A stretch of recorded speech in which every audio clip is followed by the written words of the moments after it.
Jadi memang tema ini tema yang rumit sekali ya, tema yang sangat rumit.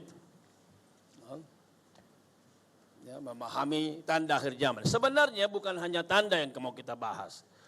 Ya, cuman supaya lebih seru temanya dibuatlah tanda, begitu kan ya. Sebenarnya memahami akhir zaman. Akhir zamannya sendiri kan memang bermacam-macam orang bahasnya. Nah, berbagai spekulasi yang pernah muncul baik di Indonesia maupun luar negeri. Sekte kiamat, ya. Kelompok pasar minggu, Peoples. Jadi kalau tadi dikatakan oleh Pak Peter Yakob, ini lengkap. Memang begitu, makanya waktu panitia minta saya memberikan makalah lengkap, saya bilang nggak perlu saya tulis makalah lengkap. Saya sudah tulis bukunya. Nah misalnya ini saya sudah bahas di halaman 33. Barangkali masih jelas setelah mengatakan kita apa yang terjadi 6 tahun yang lalu dengan sekelompok orang menyebut dirinya sekte kiamat. Kelompok yang dipimpin oleh seorang bernama MS tersebut meyakini bahwa hari kiamat akan datang pada tanggal 10 November 2003. Sekte kiamat itu mendapat dukungan dari umat dari berbagai kelompok. Mereka berasal dari berbagai daerah Indonesia. Mulai dari daerah barat Indonesia, Sumatera sampai daerah timur, Papua. Dari segi latar belakang pendidikan, ada dari kalangan sederhana, tapi ada juga dari kalangan sarjana seperti alumnus universitas terkenal di negeri ini, yaitu ITB. Ada alumnus ITB. Bahkan ada juga dosen dari sebuah universitas. Anggota kelompok itu yakin akan penglihatan yang diterima oleh MS.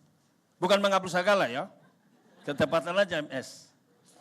Bahwa Tuhan Yesus akan segera datang dan menyatakan diri kepada kelompok mereka. Dan ini setelah doa dan puasa 100 hari loh. Hebat ya, nggak tanggung-tanggung itu. Doa dan puasa 100 hari. Meresponi ajakan pemimpin tersebut di atas, mereka meninggalkan sekolah dan pekerjaan mereka, menjual harta benda seperti mobil, tanah, rumah, dan lain-lain. Dengan meyakini akan datangnya hari pengangkatan. Sebagaimana dinubuatkan oleh MS, mereka meninggalkan daerah asal mereka dan datang ke pusat pembinaan di Pondok Nabi, Balenda, Bandung. Di tempat itu mereka bertekun menantikan datangnya Tuhan Yesus. Dan lihat ini yang dilakukan. Mereka melakukan itu baik siang maupun malam. Sambil, perhatikan. Sambil menantikan kedatangan Tuhan tersebut, mereka memuji Tuhan. Bagus enggak? Bagus. Mereka berdoa. Bagus? Bagus. Mereka berpuasa. Bagus enggak? Oh pasti bagus banget. Apalagi kita yang enggak kuat lapar ya. Kalau sampai berpuasa itu nilai plus itu. Mereka juga membaca Alkitab. Bagus? Ini makin banyak yang datang ya. Udah hampir penuh. Kok tiba-tiba penuh ini ya? Ini penglihatan atau sesungguhnya? Sebab kalau udah akhir zaman ini seringkali dia nggak jelas ini. Memang benar ya banyak datang ya, bukan penglihatan ya. Ya. Jadi lihat ini. Ya mereka memuji Tuhan, berdoa, berpuasa, membaca Alkitab. Bagus semua? Sangat bagus. Jadi hati-hati. Hati-hati ikut persekutuan yang banyak berdoa, banyak baca Alkitab, banyak berpuasa. Kalau ajarannya tidak benar, itu pasti bagus ini. Kalau orang Batak akan bilang, "Bah, Bibel Indonesia." Gitu kan? Si Hutolodi. Kan Bible bilang dibaca, pasti kita ikutin itu. Begitu. Berdoanya dia. Kalian enggak berdoa, berbadainya kalian. Menjadi itu. Jadi namun apa yang terjadi dengan penglihatan diyakini oleh MS dan kelompoknya sebagai kebenaran? Mereka salah dan terbukti sesat. Barangkali dapat dikatakan mereka tersesat dalam ketulusan. Ini istilah saya. Tersesat dalam ketulusan. Tulus ditulus, tapi sesat tetap sesat. Sama dengan orang muda, dengan tulus mencintai playboy, ya tetap tulusnya tetap tulus. Tapi rusaknya tetap rusak. Loh kenapa dia tulus kepada playboy? Kan begitu kan? Mestinya tulus kepada orang-orang yang baik seperti Bang Peter Yakob. Gitu kan? Mereka ternyata tersesat dalam ketulusan. Pada tanggal yang mereka nantikan tersebut Tuhan Yesus tidak datang sebagaimana yang mereka yakini. Tindakan yang meresahkan masyarakat sekitar serta banyak umat akhirnya mendapat ganjaran dari pemerintah setempat. Pada hari yang dianggap kiamat itu, MS ditangkap dan ditahan oleh aparat, mungkin belum keluar ya. Sedangkan 300 anggota jemaat pengikut MS diangkut dengan truk menuju gereja Bethel Indonesia Tabernakel untuk mendapatkan pembinaan. Jadi mereka bukan diangkat ke sorga seperti yang mereka harapkan dan nubuatkan, tetapi diangkat ke atas truk. Tapi setelah saya pikir-pikir ya, ada hebatnya juga penglihatannya itu. Setelah 100 hari berdoa dan berpuasa, dia melihat ada pengangkatan. Benar juga ya, diangkat ke atas truk. Coba, hebat juga ya. Cuman beda sekali akibatnya. Diangkat truk dan ke sorga. Ini contoh kecil. Ya, saya tulis juga di sini tentang People's Tower yang akhirnya mereka mati. Ya, mereka minum cyanida karena sesuai dengan pembinaannya itu, ya bunuh mereka minum jus cyanida dan valium. Akibatnya sungguh menyedihkan, tindakan yang diyakini berdasarkan kitab itu merenggut nyawa 914 orang. Lebih banyak dari sini. Ini ada berapa ini? 300 ada ini? Ya berarti 3 kali ini. 19 orang. Sebanyak 638 diantaranya adalah orang dewasa, 276 orang adalah anak-anak. Sangat mengerikan. Jadi makanya sebenarnya saya masih banyak tema lain yang saya ingin sampaikan, tapi karena panitia mendorong bahas ini saja, oke lah saya pikir. Apalagi banyak teman yang sudah membahas ini dengan cara yang berbeda. Makanya tadi waktu dikatakan oleh Pak Peter Yakob, ya memang benar, saya biblika. Kalau ada istilahnya ahli Alkitab, kalau dari kacamata orang, kami itu teolog sempit. Taunya hanya Alkitab. Taunya hanya Alkitab. Tapi dari kacamata kami, ya memang kami adalah terpanggil mengetahui hanya Alkitab. What the Bible says, ask me. Kira-kira begitu orang biblika. 3 pertanyaan penting. Ya, mengapa kita belajar doktrin akhir zaman? 3 pertanyaan penting. Ini pertanyaan yang sering ditanya. Bagaimana akhir dunia ini? Kemana akhir hidup manusia? Kalau kita mau belajar ini, mau nggak mau belajar doktrin akhir zaman. Karena di sini areanya. Kalau kita nggak paham ini, nggak tahu ini, nggak tahu ini, nggak tahu. Itu sebabnya waktu di RRI saya dengar ada marga apa itu dia bilang, ini akhir zaman kalian ini gimana ini? Sudah banyak akhir zaman diajarkan, tapi makin bingung kita, sesat kita. Ini aliran sesat baru mana lagi nih? Gitu. Oh iya, kayak langsung kesannya dia menyesatkan. Makanya saya langsung masuk waktu itu ke RRI. Bagus itu pertanyaan Amang tadi saya bilang. Tapi saya ingin menegaskan, saya percaya banyak orang mendengar RRI bukan? Apa yang kita ajarkan nanti adalah ajaran yang bisa dipertanggungjawabkan. Setidaknya kalau bukan ajaran yang paling benar, yang mendekati kebenaran. Kalau bisa katakan betul. Bagaimana? Bagaimanakah akhir dunia? Dijawab di sini. Sejarah dunia ada di tangan Allah. Itulah kalau di eskatologi. Alkitab berkata Allah mencipta. Kejadian berapa? Kejadian 1. Allah memelihara. Tetapi juga Allah akan menggenapkan Wahyu pasal 22. Jadi Allah mencipta, Allah memelihara, Allah menggenapkan kesempurnaan. Itu beda tentunya dengan misalnya ajaran lain yang berkata dunia ini akan berakhir kepada ketiadaan. From nihil to nihil, from nothing to nothing. Alkitab tidak demikian. Lanjut nomor 2. Kemana akhir hidup manusia? Kalau kita bicara soal mengapa akhir ini menjawab. Hidup dan pengharapan orang percaya, terus berada kemana? 1 Petrus 1 ayat 4. Saya nggak catat supaya kita akrab dengan Alkitab kita. Mari kita baca. 1 Petrus 1 ayat 4. Jadi memang sengaja saya menghindari kita jadi makin jauh dari Alkitab. Kalau langsung ada di PowerPoint. Bagusnya kita makin dekat dengan Alkitab, kita coret-coret Alkitab kita, makin dekat dengannya. Mari kita baca sama-sama ayat ini. 1, 2, Saya baca pujiannya. Bapak Ibu baca kalimat ayat 4. Terpujilah Allah dan Bapa Tuhan kita Yesus Kristus, yang karena rahmat-Nya yang besar telah melahirkan kita kembali oleh kebangkitan Yesus Kristus dari antara orang mati kepada suatu hidup yang penuh pengharapan.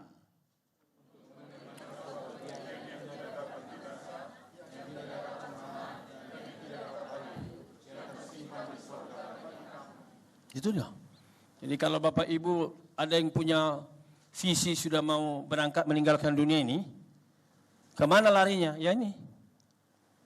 Itu menurut Alkitab kita, kalau akhir zaman ini. Ya. Untuk menerima suatu bagian apa? Tidak dapat binasa. Tidak dapat cemar. Tidak dapat layu. Yang tersimpan di surga. 3 tidak. Tidak dapat binasa, tidak dapat cemar, tidak dapat layu. Indah sekali bukan?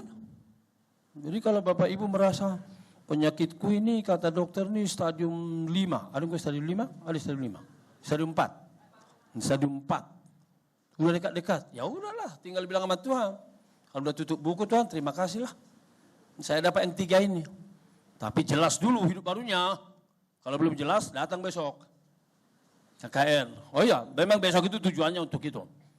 Saya makin yakin pentingnya KKR itu, hidup baru itu ditekankan. Saya meyakini lebih bagus kurang dibina dengan bagus asal masuk surga dulu. Nanti dibereskan di surga dia itu. Daripada saya muter-muter terus membina 100 orang. Tapi yang lain gak pernah dengar Injil, masuk neraka dia. Ada orang dengar Injil terus sampai mabok, sampai muntah. Ada orang gak pernah dengar Injil yang jelas. Jadi kurang fair. Kemana akhir hidup manusia? Hidup kepastian. Lalu bagaimana memahami kejahatan yang ada di dunia ini? Bagaimana kata Alkitab? Ini juga selesai di akhir zaman. Akhir dari seluruh kejahatan dan penderitaan. Next. Ya, coba baca 2 Timotius 3:13. Kalau kita bertanya, aduh udah tahun 2000 berapa ini? Bagaimana sih dunia kita ini? Bagaimana kejahatan ini? Katanya kok makin bagus, kok kelihatannya makin rusak. 2 Timotius 3:13. 1, 2, 3, ya.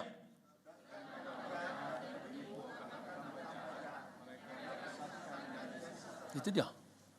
Jadi gimana? Dunia makin baik tidak? Enggak, yang jahat makin jahat. Kita lihat aja, Bapak Ibu yang umur sekarang mungkin 60, coba lihat kejahatan di masa kita remaja, sama kejahatan sekarang mana lebih canggih?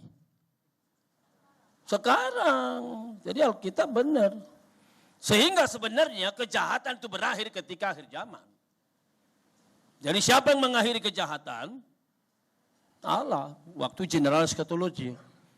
Allah mengakhiri kejahatan waktu individual eskatologi. Yaitu orang itu udah mati mau. Langsung dipanggil dia, pulang. Kau bikin susah aja terus. Langsung pulang dia. Oh iya. Saya sih doanya begitu sama Tuhan. Kalau Tuhan rasa hidup saya masih berbuah, kasih terus umur panjang. Tapi kalau hidup saya dilihat oleh Tuhan, sudah makin bikin susah orang, panggil aja cepat-cepat. Oh saya, itu doa saya, serius saya. Selama Tuhan lihat hidup saya masih berbuah di dunia ini, sambungkan Tuhan. Tabah terus. Kalau masih berbuah. Tapi kalau ternyata sudah tidak beres, saya berkata, saya mohon sungguh-sungguh, jangan biarkan saya hidup di dunia menambah-nambah dosa. Iya, itu doa saya. Kalian mau berdoa begitu? Mau? Amin? Ya agak takut kulihat. Masih takut mati ya? Ya, ini 3 hal ini terjawab ya. Kalau kita belajar akhir zaman. Jadi penting mempelajari akhir zaman, penting. Tapi, nah ini lihat bagaimana pandangan para ahli. Nah ini dia. Nah, kalau kita lihat buku-buku seperti ini, ada juga buku-buku yang lain. Ternyata tema yang penting ini kita lihat. Mari kita baca yang bisa baca satu ya. Sekalipun pengajaran tentang akhir zaman penting, tetapi tidak semua ahli setuju tentang ajaran itu. Khusus tentang kedatangan Yesus kedua yang dikaitkan akhir zaman. Jadi akhir zaman dikaitkan dengan kedatangan Yesus. Nah bagaimana para ahli memahami akhir zaman dan kedatangan Yesusnya ini? Tidak sama, beda-beda. Mari kita lihat. The liberal approach, modernize eschatology. Kelompok ini menolak kedatangan Kristus yang kedua. Bagaimana memahami? Menafsirkan arti kedatangan Kristus sebagai kemenangan kebenaran Allah. Jadi kata mereka, the second coming atau the end of the world berarti apa? Allah di dalam kebenarannya hadir dalam dunia ini. Begitu caranya. Lebih jelasnya saya tulis di buku merah. Ada the liberal approach. Ya terus, kita baca.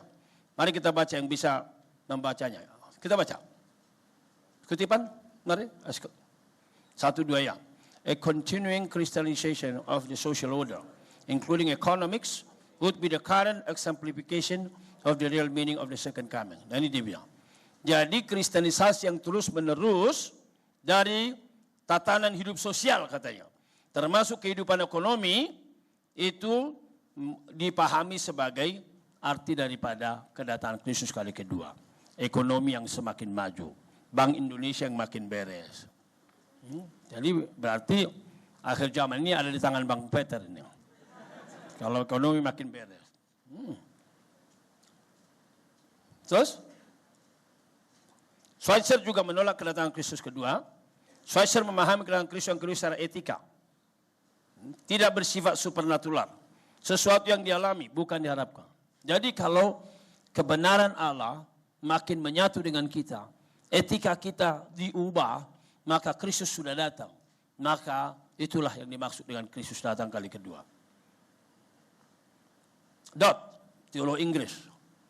Mirip-mirip. Menegaskan sebaiknya kita tidak menunggu kerajaan Allah pada waktu yang akan datang. Tapi melihat hal itu telah digenapi. Sudah terjadi. Hal itu bukan peristiwa akan datang, melainkan a timeless eternity. Kekekalan yang tidak punya dimensi waktu. Yaitu, ini mirip sama Bultmann-nya. Ketika nanti Bultmann berkata, itu adalah inner communion. Waktu kita memiliki fellowship dengan Allah, maka kekekalan itu, kehadiran Allah itu sudah kita alami. Itu sebenarnya maksudnya. Katanya. Lanjut. Ini Bultmann. Kerajaan Allah, it is the presence of eternity in time. Menunjukkan kuasa anugerah dan pengampunan yang dialami oleh manusia ketika dia percaya dan menyerahkan diri. Kalau begitu, pengikut ini tidak akan berkata menunggu kedatangan Kristus yang kedua. Tidak perlu.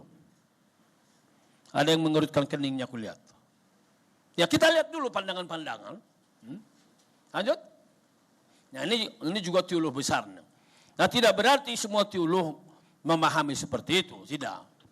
Nah salah satu teolog yang mempengaruhi Indonesia, baik STT Jakarta, STT HKBP adalah Karl Barth. Ini disebut ini opungnya teolog abad lalu. Karl Barth. Jadi kalau ini Miller Erickson tulis buku satu volume seperti ini, Karl Barth tulis buku 12 seperti ini. Ya. 12 apa 13, lupa ingat saya. 12 apa 13. Itu. Makanya saya pikir, wow. Jadi meskipun saya sudah tulis buku 12 tadi, gak pernah saya bangga dengan itu. Saya ingat Karl Barth yang luar biasa itu. Saya belum pernah baca selesai itu. Satu pun volumenya nggak ada yang saya baca selesai. Saya baca volume ini mengenai ini, saya baca volume ini mengenai ini. Karl Barth berkata apa? Dia bicara soal inaugurated eschatology dan consummated eschatology. 3 peristiwa penting. Pertama, peristiwa kebangkitan Kristus yang telah terjadi. Dia melihat ini sesuatu yang penting. Udah inaugurated. Turunnya Roh Kudus merupakan a present reality dalam gereja. Kedatangan Kristus yang pertama adalah inaugurated eschatology. Dan yang kedua, nanti yang masih kita nantikan, dia bilang consummated. Ketika dia menggenapi, menyempurnakan seluruh ciptaan. Jadi Allah mencipta, Allah memelihara dengan segala proses pembaharuan, dan Allah menyempurnakan.